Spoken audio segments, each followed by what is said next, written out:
We're going to take a minute and talk about some issues, glitches that happen on the eBay platform, and they cost me money. They might be costing you money. You're going to want to keep an eye out for these. There are 4 we're going to go over today. 3 of them relate to the shipping page. 1 relates to sending offers.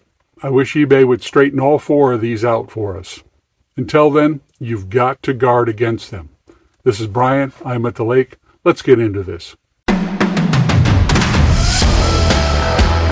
Some issues with eBay's shipping page.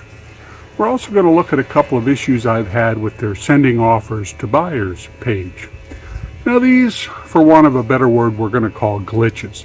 But if something lasts a couple of years, is it really a glitch? I guess we'll say they're issues I've had that have cost me money. The first one has to do with their shipping page when you have an item that falls between 15 and 15.9 ounces. They've yet to deal with this. Other companies like Pirate Ship and their shipping page have. I'll show you the difference between them. But every time I have an item that falls into this situation, it costs me a couple of bucks if I do the shipping on eBay. If I do it in Pirate Ship, it's not an issue. But it shouldn't be that way. The next item I'm packing, an Aladdin E-Cycle travel mug, pretty blue one, sold for $14.79. But why I'm showing you this today has to do with the shipping. I charge $6.79 ground advantage. That's a flat rate shipping. Now let's have a look at it. It's going to California, Bonita, California. If I put it on the scale and it comes out over 15 ounces but under 16, it is going to cost me $8.31. If I can change it and say 15 ounces or less, that price is going to drop to $6.99, which will put it about 20 cents over what I charged. But this is the problem. Before I finish taping it, and I'd like to put a little more paper in it, it's at 15. The problem is when you look at the retail prices, there's rarely any difference between 15 and 16 ounces. But on eBay, you lose a lot of that discount. As soon as you go to 15.1, you're paying a 1 pound rate. And you just saw that it's over $1 difference. Often it's about $1.50. The further it's traveling, the more the difference. So now I'm going to have to do something a little different with this cup. Now originally that was a first class rate, but now it's a ground advantage rate. And in packages under a pound, the increments were always set up 0 to 4 ounces, 4 to 8 ounces, 8 to 12 ounces, and it used to be 12 to 16. Well, a couple of years ago, the post office slipped in an additional line item to make 16 ounces its own thing. So that meant if you had a package between 12 and 15.9 ounces, it went at the same rate. You were basically paying a rate for 15.9. eBay's software has an issue with that. You can't put in a decimal point like 15.1, 15.2, 15.9. So it means that if your package weighs over 15 ounces, under 16, like 15.8, 15.7, you have to round up to 16 ounces. And that typically costs me about $1, $1.50, $2 every time it happens when I buy my labels on eBay. Now other companies, like Pirate Ship, solved the problem a couple of years ago. They actually allow a decimal point to go in under 16 ounces. You can say 15.2, 15.3, and it will charge you back in that old 12 to 15.9 range. I'll show you this on the screen. So here we are in Pirate Ship. If we come over here and we say import from eBay, it'll pull the items to ship right in, and you can print them in a similar manner. But you don't have to overpay. So we're going to say the box is 9 by 6 by 6, and we're going to say it's 15.9. And it says the cheapest is ground saver. We don't want that. We want the ground advantage. And you make your toggle choices up here in the corner. But you see, 15.9, we got the same rate that we had to be under 15 on the eBay site. It's just one of those annoying little things. We're going to buy that label and ship it out. And Pirate Ship gets the business. What that means if you're an eBay seller is you have to leave the eBay shipping page. You have to leave the eBay platform and you have to go to an alternative. My alternative happens to be Pirate Ship. It's set up to deal with the problem. It's been a couple years. eBay has never solved this problem. And I have to wonder why. Are they making a little extra money from it? Is it their deal with the post office? You know, if other companies can resolve this, why can't eBay? It's one of my regular pet peeves. Now the next item also has to do with shipping. If you've got an item that would typically qualify for media rate, like a instruction manual or a brochure that would support a piece of equipment. And in my example, I'll use an operating manual for a Cuisinart coffee pot. I sold it a while back. I was listing all those parts that I had for the coffee pot when I parted it out, and that's in a different video up on my playlist. But one of the items was the coffee pot instruction manual. So as long as I was doing all the other pieces, I took the photos and listed the coffee pot manual. Well, to me, it makes sense that if you've got a manual that supports a piece of equipment, doesn't matter what it is, lawnmower, coffee pot, boat motor, whatever, it should go into the category or subcategory where the item is. Now, in some of eBay's category, they've made this happen. It'll list the item, accessories for the item, and then support documentation for the item. They're right there in subcategories, but in many, they're not. And here's the hitch. The software will let you say media rate when you list a manual, like the coffee pot manual, and put it in the subcategory for coffee pot parts and accessories. But when you go to ship it after you've sold it, it blocks out media rate as a choice. Makes you step up to ground advantage. Now, for something small like a manual, you're probably talking about $1 that you have to pay extra because you can't use media. But if it's a thick manual, if it's a big manual for, say, an automobile or a boat or a heavy piece of equipment, you might be several dollars short and have to pony up to make your commitment to your buyer. Again, I don't know why eBay does it. It's like they're trying to force you to put all the paper into the book category or into the media category. But it's not consistent because you can find many subcategories that include accessory manuals outside of books and media. It's just not logical. They're overriding the seller when he's made his choice on where and how to list them. It's like they're just trying to over-control the seller. It's just bad business, but it's been that way for a while now. This is the shipping info for that coffee pot service manual. Even though the listing was up for media, the buyer selected media, I'm having to ship it ground advantage.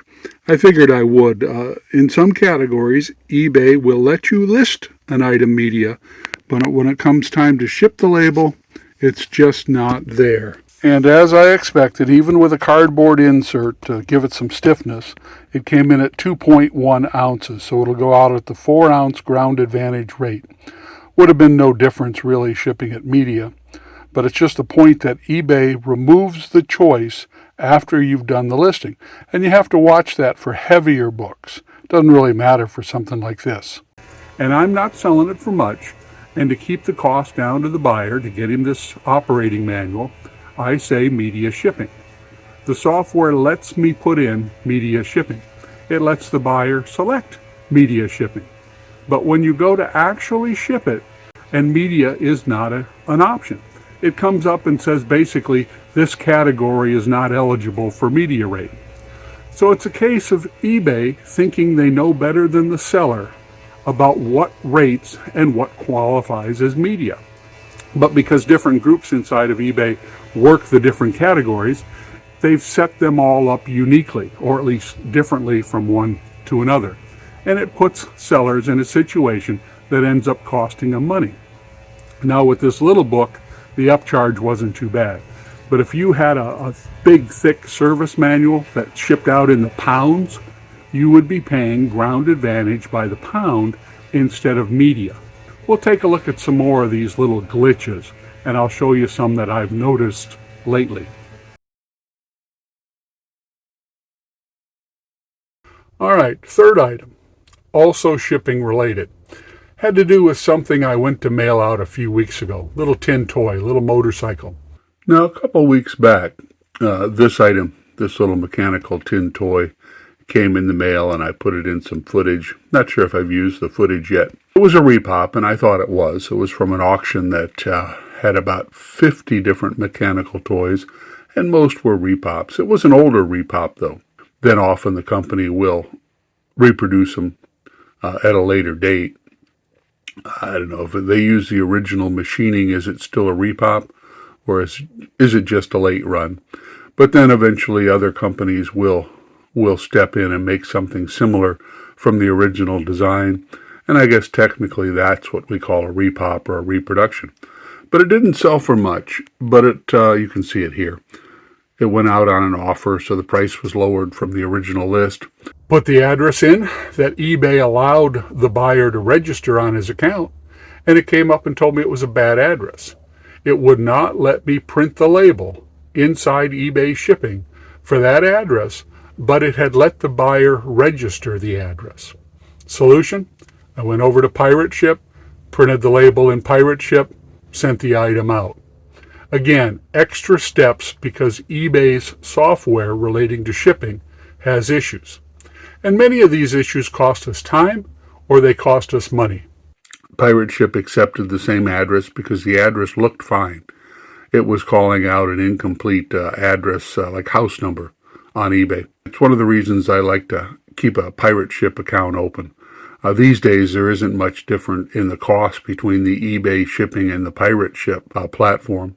But some people like to use Pirate Ship anyway, simply because it immediately bills their credit card for the shipping. And if they've got one of those credit cards that gets some frequent flyer miles or something cash back, then they make a little bonus on shipping by the end of the year. Enough to occasionally keep them in coffee or breakfast, which is something I may be doing shortly. I've got to run to town today. I've got to go on down and pick up a couple of lots from that commercial auction. And while there, I'll probably stop to pick up some free books, or at least look and see what they're offering. So the reason I mention this, not only to say that eBay occasionally glitches on their shipping page, but to mention that if you do handwrite the label, or you use a different platform like Pirate Ship to create the shipping label, and they're not automatically interfaced, mine normally are, but I suspect because eBay had a problem with the shipping, it wouldn't output the shipping address over to Pirate Ship. It wouldn't export it. So I ended up doing it by hand. Well, what you have to remember to do is come back here, click on these three dots, click on the option that says Mark as Shipped, and then hit the Edit button and manually insert your tracking. It slows the process down, but it will keep your stats for items that were shipped late. It'll keep your stats in better position. You don't want to keep collecting dings for failure to ship. Because when I came back into eBay, it acted like this item had never been sent and shipped because it wasn't part of the shipping process. Fourth item has to do with sending offers to buyers, which is something Rose and I do most mornings. But when eBay came up with its latest page to do this, they touted it as a big improvement. Page opens, you typically have three choices. Not always. There's some inconsistency there too. But your typical three choices are to take a percentage off, an amount off, or state the amount that you're willing to take. And what happens, and we didn't notice this at first, and it cost me about $60 the first time. It caught Rose as well, but we were able to deal with it the second time. Screen opens when you say you want to send an offer. One of those three choices appears, and if you look away quickly, it's changed while you're looking away to put in the amount or the percentage. and it's updating while you're doing it. So in my case, I was going to take 22% off of an item that cost about $80, $85. It was a commercial item. So it popped up and it said percentage, and I put in 22. Well, while I'm typing in 22, it changes from percentage to amount. And I just gave the guy an amount of $22 on an $85 item, and I didn't notice it. Next day, Rose says to me, "Oh, you gave that guy a great deal." I said, "Yeah, I took 20% off. I had it around for a while." She says, "No, you just accepted $22. It's like, well, no wonder he bought it. We began looking for these regularly. And when it happened to Rose, we actually caught it right after she said to send the offer. So she had the time to take the item and unlist it. Yeah, she had to completely unlist the item to kill the offer and then relist the item. And when it popped up again, she sent the offer she wanted to. In this case, the software, I think they use the term stick. When you set it at one thing and you're working your way down a page full of offers you're sending, it doesn't stay with the last one you used. It doesn't come up blank. It comes up with one thing and changes about a half a second later. So you've got to watch for the change before you actually send the offer. It can catch you out, and it can cost you money, like it did us. If you've got something else like this that is glitching in your eBay on either your laptop, these were all laptop issues, or on your smartphone, let me know. Send me a comment. I'd like to hear. Because day in and day out, we have to deal with these little annoyances when we deal with eBay. And I'm sure other platforms have their issues as well. They make so many changes. It'd be nice if they could make a few that would benefit the seller on the shipping page, and definitely fix this little problem on the send offers to buyers page. This is Brian. I'm down at the packing bench at the lake. Go out and sell something.